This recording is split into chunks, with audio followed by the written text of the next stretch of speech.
Gentlemen, I have old headphones, some kind of Soviet, left over from my brother, soldered to a regular peak input, almost released, only they are not blue but red. I reinstalled the shameful Windows, and the headphones were directly connected to the computer. The sound card drivers are still not installed. I was just looking for them on the internet, and the headphones were on my head out of habit. At first I thought it was interference, and then I began to make out the voices. That is, these are really voices. They are saying something, but I can't make out what exactly. I can't even say what kind of men's or women's voices there are. Every now and then, a slight squeak appears in the headphones, which is the funny thing. Even if you listen to it with one ear, it appears in both, somewhere in the center of the head. When the squeak appears, the voices disappear for about a minute, and again, a quiet creaking and hissing is heard, quite earthly, and then at some point, the voices appear again. I've been sitting here for an hour trying to figure it out. In principle, there is a telephone exchange with an antenna nearby, although I don't know what's really there. A strategic object surrounded by a 3-meter fence, and a military unit, walkie-talkies, all that. And in general, almost the center of the city, not a deep forest, but a private sector, so there is something to explain in a pinch, but the voices are heard clearly. This is what interested me. I can hear voices only when I plug the headphones into my soundbox. It only works when the drivers are not initially installed. If you install them and then remove them, you can't hear anything. And so, a completely repeatable experiment. I will try to decipher, and I actually have good hearing, even though I'm no longer 15 or even 20. I'm a half-educated pianist, and then self-taught in some way. But it seemed to me that ultrasound is inaccessible to the human ear. By the way, this is more like radio conversations than security swearing on the radio. By the way, tell me why the PBX might need an antenna, and is it dangerous to health that it is 40 meters away from my house? I listened to it almost all last night. Some kind of nonsense. I never heard any advertising or Malakoff. At first I thought that these were radio conversations, but sometimes they answer out of place. It seems so to me, and in short phrases. Some mine is sometimes mentioned. In our life, there are no mines in the city. Stuff like moving towards the mine, close to the mine, going down into the mine, some swearing, mine, etc. I can't make out who is speaking and who is answering, but between the voices, there is a sound like static on a TV. Sometimes just some words, and sometimes something from a series. The light is on, marked, etc. And very often, 3 bodies on, and then numbers and letters. 1 body per, again, numbers and letters, and again short phrases, half of which cannot be understood. It seems that we are not talking about corpses, but about, well, like those bodies that are spherical and exist in a vacuum. That is, objects. Although again, I don't know. It is not clear at all. The squeaking is very annoying. My teeth hurt in the morning. It is constantly knocking. It doesn't repeat itself after the same amount of time, but somehow stupidly, unexpectedly, I don't even have time to take off my headphones. Before the squeak, some kind of sound signal is repeated, sort of like speech, but very short and abrupt, but stable. Today I will also listen at night, but the most interesting thing is that at night and during the day, as far as I can tell, I'm at work during the day, but I've popped in a couple of times for lunch. The activity of the negotiations is the same. Yesterday I called a drinking buddy and listened together, mostly laughing, but while we weren't quite in the mood yet, we made out a dozen phrases. Today is the first night. Well, maybe not the whole night. That's not what we were mostly doing, when there were no messages about bodies and numbers. The touch of mysticism, from the very beginning I thought, to be honest, that this was some kind of phenomenon of voices of the dead, lol, faded somewhat. But the messages were like this, repeated one way or another. Opening, raising the next one, the truck has gone, etc. Long and distinct. 6 people to unload the lift. In general, quite ordinary negotiations, transporting something. By the way, this comment, yes, I was wrong. Yes, there are actually some mines around the city, mostly closed, but there are very few of them from here. There are almost no villages near them either. We are not an industrial mining region. In the city itself, like everywhere else, there are drainages, and in the park nearby, there are earthen caves. That is all. And the most interesting phrase for tonight, shouting. There was a bunch of obscenities that essentially boiled down to, tell these idiots not to touch them. The mines are mines, but I've lived here for a long time. My grandmother's house remains. Thank God it has been restored to normal. And at night, during the day, the movement of large trucks is generally prohibited, it seems. Sometimes trucks actually drive from the territory of the ATS. In short, there is a cunning plan. Tomorrow night, my friend will stand by with his mobile phone in front of the entrance to the automatic telephone exchange, and I will listen to the headphones at home. Let's see if something will be taken out of there tomorrow, and whether the negotiations will coincide with this in time. I am only interested in this because it's right next to my house.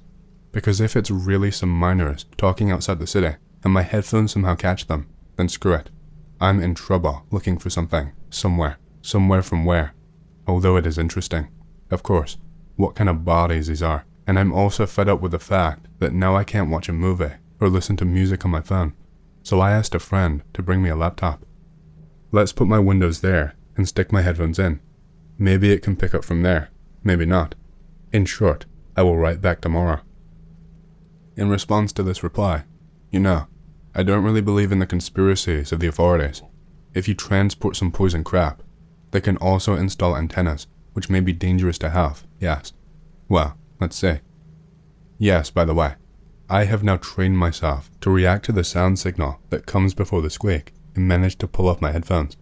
So today my head hurts from the firewater and only from it. Well, this is pure crap, gentlemen. I was going to write back on September 12th, but it is already the 14th, and the fact is that I've been hit by a sore.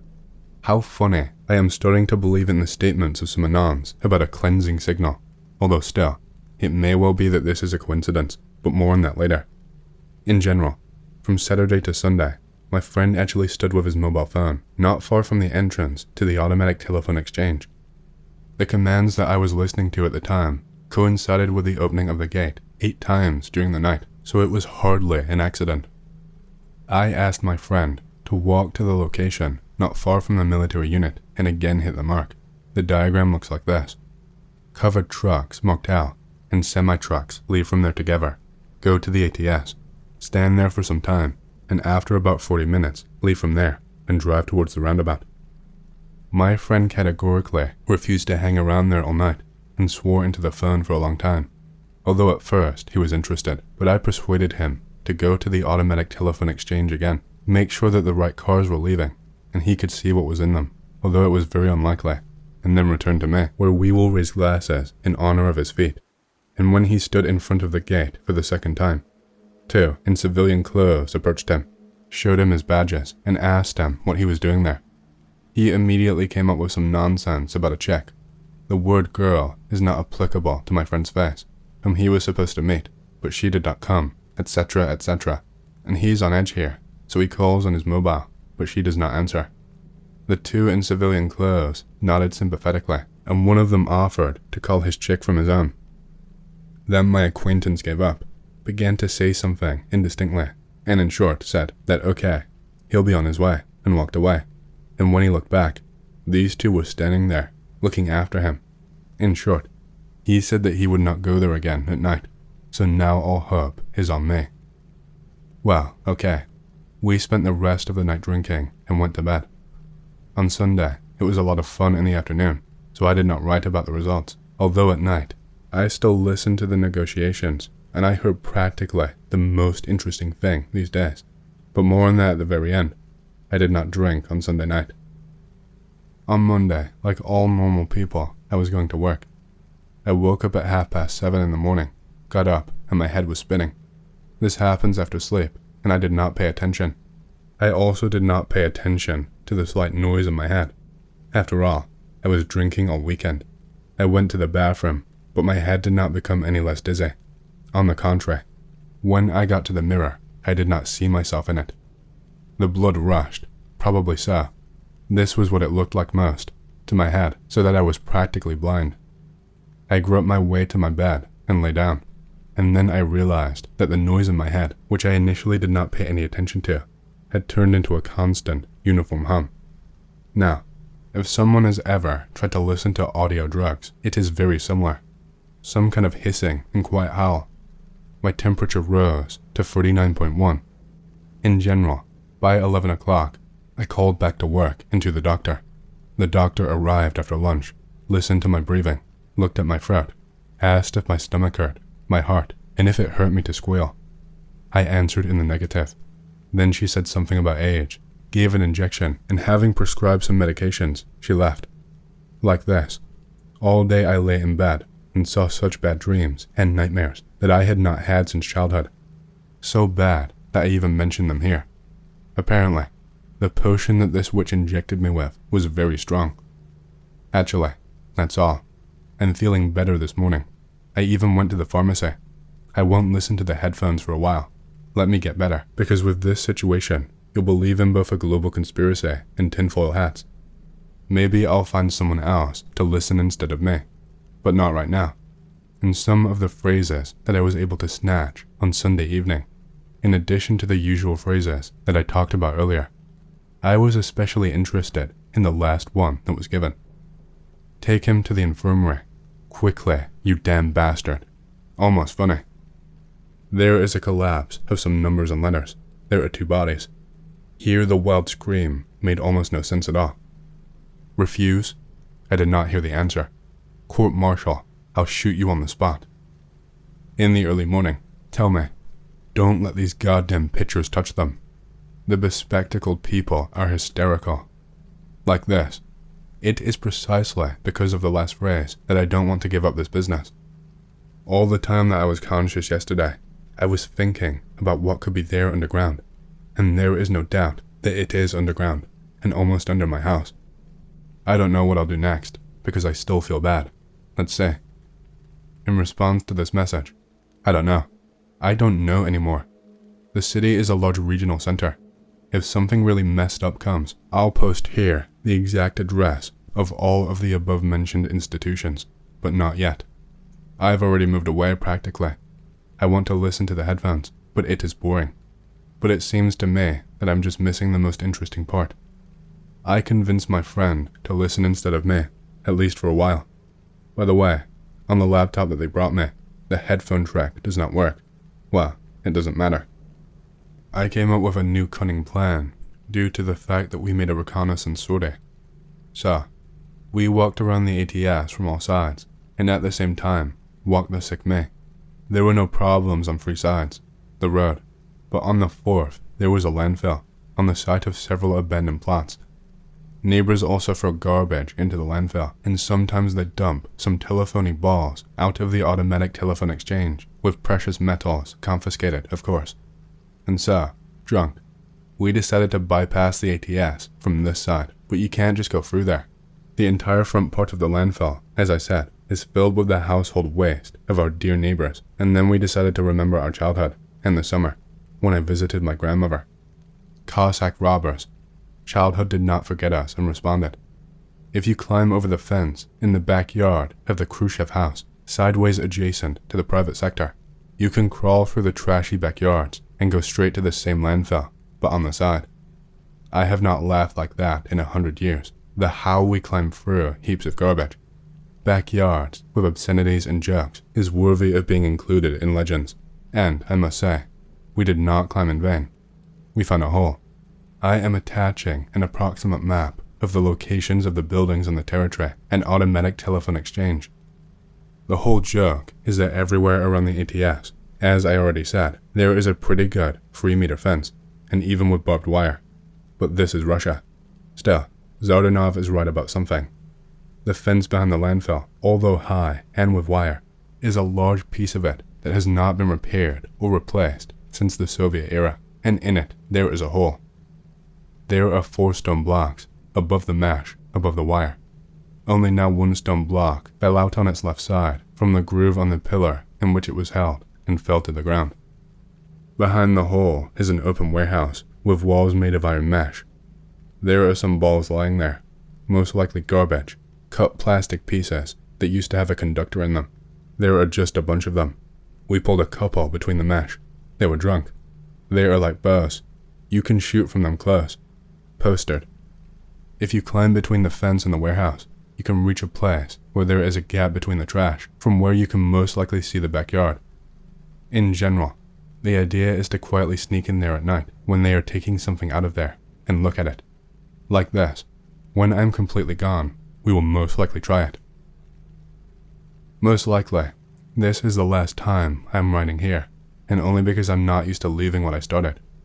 In the near future, I will try to sell the plot and move, if not to another city, then at least to the outskirts of my town. We planned the outing, which I wrote about earlier, for Saturday/Sunday night. On Thursday, everything was still normal after writing the last message. I gave my computer to a friend who could no longer be torn away from his headphones, just like me at the beginning. That evening, he sat at my house, not letting me near the unit, but I, having nothing to do, stupidly watched the zombie box and then went to bed. Although I was sitting at home and didn't need to go to work, I was very tired because I have not yet completely recovered from the illness that suddenly crippled me. I woke up at about 11 in the morning. I don't know when my friend left. He just had to go to work, but judging by the wrappers and the number of empty beer bottles, he sat there almost all night. He did not leave me any notes, and all Friday afternoon I surfed the internet, read a book, and generally enjoyed the life of a patient. I was surprised only at about 8 o'clock in the evening, when my friend did not come to his post to listen to headphones. I called his house. His wife made me happy with the good news. My friend was slightly ill, with a high fever. The doctor suspected a sore throat, but my friend's throat did not even turn red.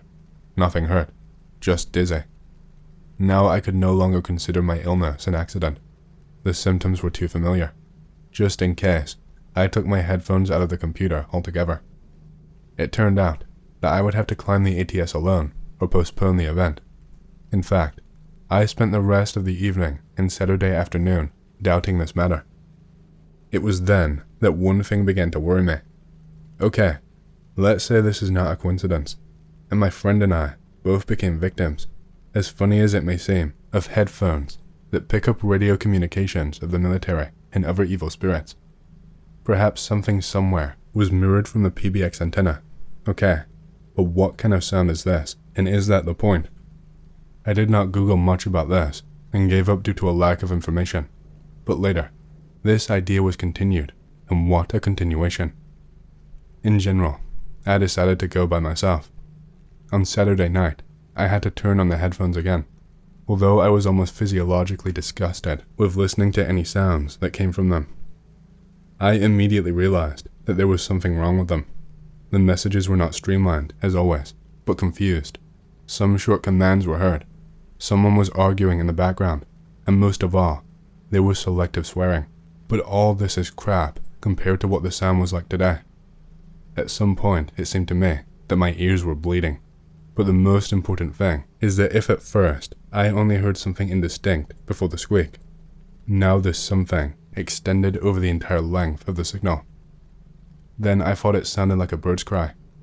I still managed to extract commands from this hellish tinsel about opening the gates and sending the truck. They went that night too.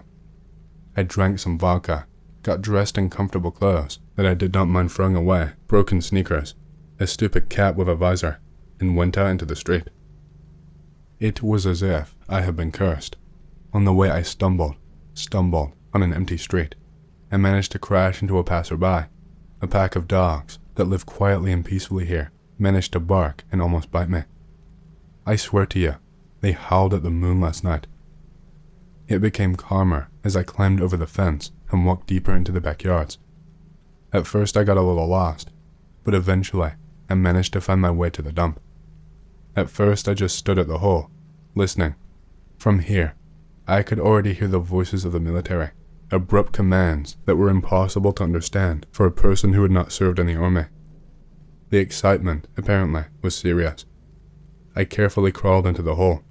A teenager would have fit in there just fine, but there was not enough room for me. I, trying not to cling to any rubbish and not to get tangled in the wire, climbed to the right, where there was a gap in the rubbish through which, according to my estimates, one could see the backyard.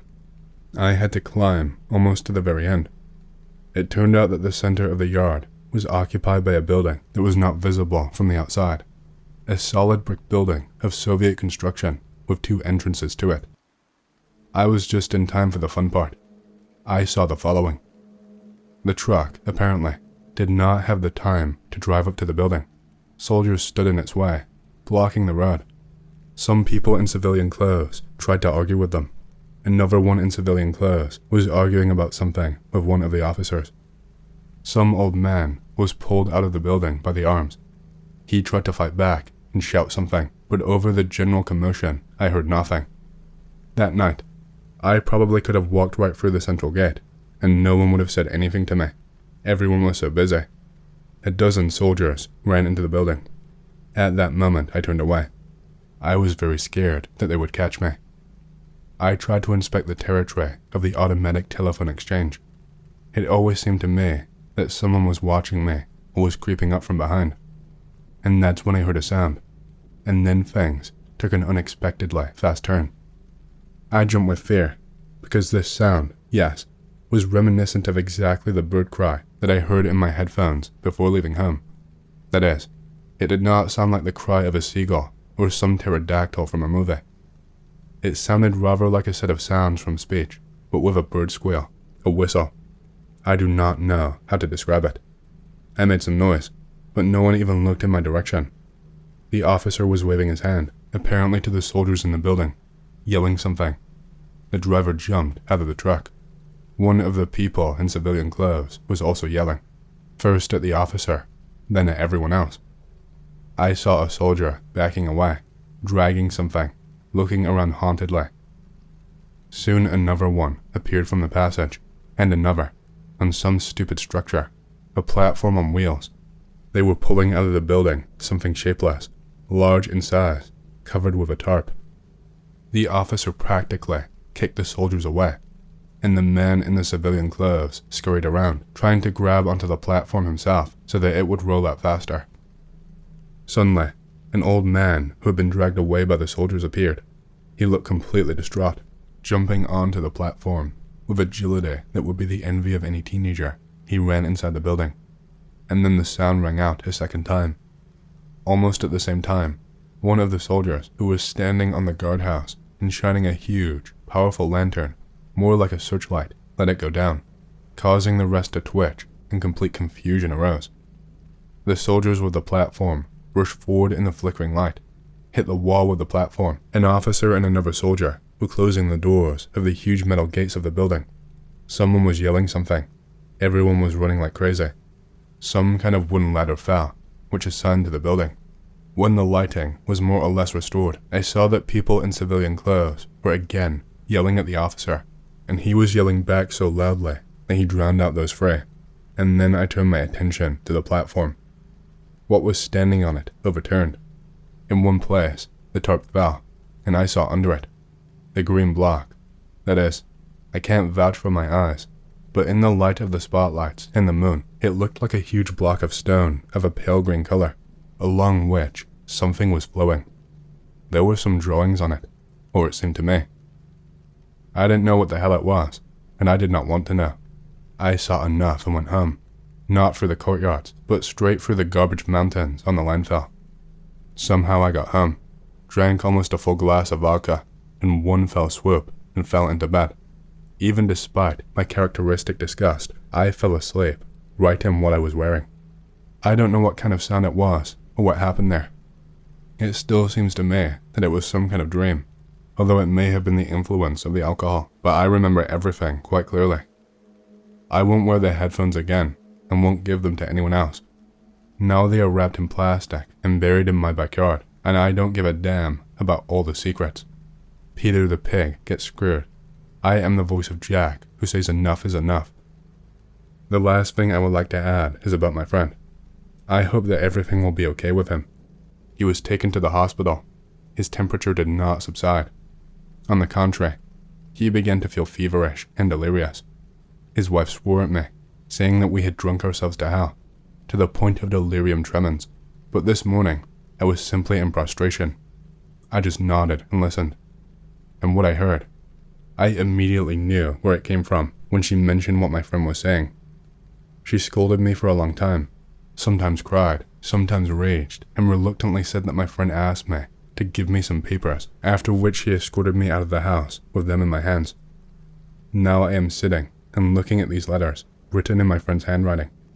These are notes from Thursday night. What he managed to make out: today I was hit twice in the throat by the horseman of Benedict Arafeev's personal apocalypse. The second time I saw in the recordings of military conversations that my friend left me was like this. The further they go, they say, nothing is heard. They cut a tunnel into number letters, a body into number letters. It's just huge, real labyrinths, interference, some kind of damn ultrasound. Frescoes. They found frescoes. Put the doctor down. It can't be raised. Head is pounding. Interference. There were also notes, commands, some conversations, and between them, notes from my friend. I hear this during the squeak and before it. It's definitely some kind of word. Looks like a bird's cry, etc. Various combinations of letters with which he tried to write down the sound. The first time it hit me, and I understood everything, was when I heard it from the lips of my friend's wife, when she was screaming at me, talking about her husband. What he repeated was exactly what I heard at the telephone exchange and in the headphones. I simply could not make out the sounds. I could not understand how it was so familiar to me, and then I remembered, and now, call me crazy. Perhaps these are just illusions from something I read once. Perhaps I just heard something, and I'm confusing something. Perhaps I was blown away, me and my friend. But his wife, this is what she told me about what was happening with my friend on the night from Saturday to Sunday, when I went to the automatic telephone exchange. He screamed all evening, screamed like crazy all night, screamed, repeated the same thing, then laughed, cried, then started again. This is what he screamed. In 2012, I was in the Marines. I only tell you I was in the Marines to make sense of what I'm about to say. Be a severe drunk when I get home from Afghanistan. Blackout drunk from alcohol every night for 2 years straight. Divorced. Moved into barracks. Can't stop drinking.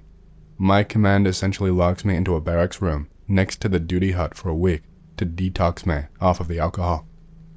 For 4 to 5 nights straight, I get the exact same sleep paralysis dream of this dark shadow figure in my barracks room, grabbing me by the ankle and lifting me up in the air so that I would be face to face with him. Each time I was about to get directly face to face with it, I would somehow manage to wake myself up in the physical realm by forcing myself to roll off of the bed that I was sleeping on, or physically peeling my eyes open.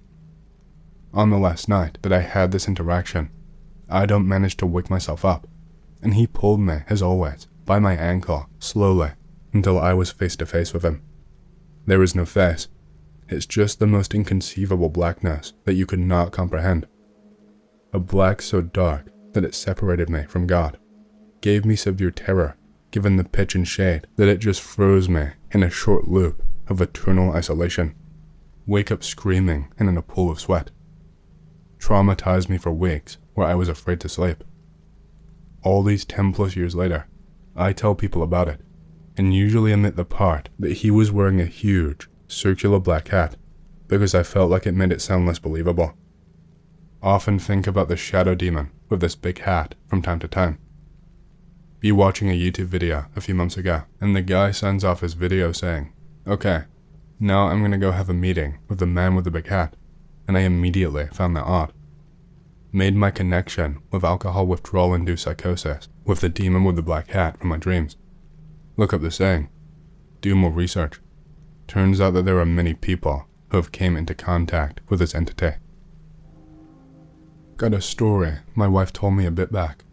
We were dating at the time. She called me right after it happened. Freaked out.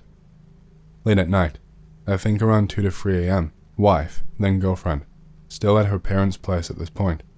Not a great neighborhood, but not bad either. It's a 1-story house with a big window in the front to the right, a door with a walkway/patio area, and motion light to the left. She is asleep. Someone rings the doorbell and then starts knocking.